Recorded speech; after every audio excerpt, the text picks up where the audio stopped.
শান্তি সম্প্রীতির ডাক কাঁথিতে 10,000 বাইকের ঐক্য র্যালি বিভেদের রাজনীতির বিরুদ্ধে গর্জন আব্দুস সাত্তারের। শান্তি সম্প্রীতি ঐক্যের বার্তা নিয়ে শনিবার কাঁথিতে কার্যত জনজোয়ার। সম্প্রীতির মঞ্চের উদ্যোগে আয়োজিত হলো এক বিশাল মোটরবাইক র্যালি ও জনসভা। এই কর্মসূচির আয়োজক ছিলেন কাঁথির সমাজসেবী ও তৃণমূল কংগ্রেস নেতা আব্দুস সাত্তার। এদিন প্রায় 10,000 মোটরবাইক অংশ নেয় ঐক্যবদ্ধ র্যালিতে। কাঁথির মাউন্ট লিটেরা জি স্কুলের সামনে থেকে শুরু হওয়া বাইক র্যালি গোটা শহর পরিক্রমা করে এসে শেষ হয় কাঁথি সেন্ট্রাল বাস স্ট্যান্ডে। সেখানে অনুষ্ঠিত হয় এক বিশাল জনসভা, যার মধ্য দিয়ে কর্মসূচির সমাপ্তি ঘটে। সভামঞ্চ থেকে আব্দুস সাত্তার কড়া ভাষায় বলে, বিভেদ নয়, ঐক্য চাই। এই অঙ্গীকার আমাদের সকলকে রাখতে হবে। কিছু মানুষ আছেন যারা ভারতীয়দের পাকিস্তানি বলে অপমান করে। আমাদের এই প্রতিবাদ মূলত তাদের বিরুদ্ধেই। তিনি আরও স্পষ্ট করেন, ভারতের মাটিতে শান্তি সম্প্রীতি ঐক্যের মেলবন্ধন গড়ে তুলেই আগামী দিনে এগিয়ে যাওয়া এই আন্দোলনের মূল লক্ষ্য। বিভাজনের রাজনীতিকে প্রত্যাখ্যান করে ঐক্যের পথে চলার ডাক দেন তিনি। এদিন কাঁথিতে সাংবাদিকদের মুখোমুখি হয়ে আব্দুস সাত্তার আরও বলেন, ধর্ম নিয়ে কোনোভাবেই রাজনীতি করা উচিত নয়। নিজের স্বার্থ ধর্মকে ব্যবহার করা চলবে না। ধর্ম মানুষকে ঐক্যবদ্ধ হতে শেখায়, বিভাজন করতে নয়। ইসলামও আমাদের তা শেখায় না। তিনি হুমায়ুন কবিরকে উদ্দেশ্য করে পরামর্শ দেন, নিজস্ব স্বার্থে ধর্মকে ব্যবহার না করার জন্য।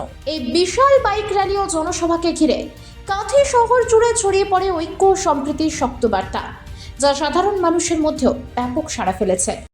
নমস্কার, মিডিয়া দাদা ভাইদের আমার পক্ষ থেকে শুভেচ্ছা, সালাম ও ভালোবাসা থাকলো।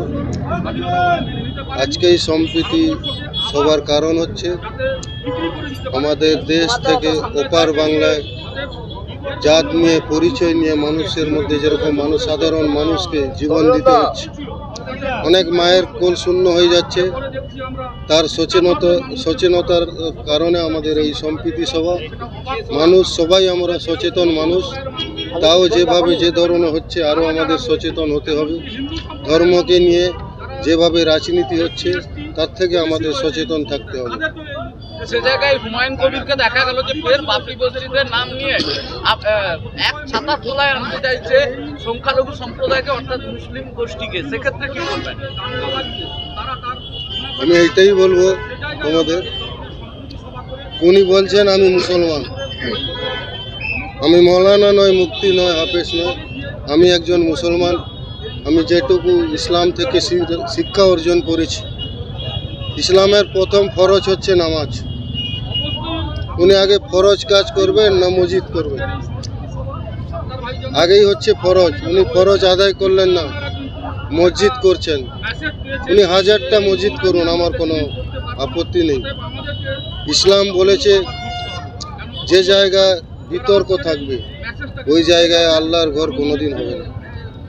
উনি যদি এই মসজিদকে নিয়ে উদ্দেশ্য, আপনারা সবাই জানেন, সবাই সচেতন মানুষ, আপনারা বিবেককে প্রশ্ন করবেন। আপনারা হচ্ছেন সাংবাদিক, আপনাদের সবার উপর মানুষ আগে আপনাদের বিশ্বাস করে।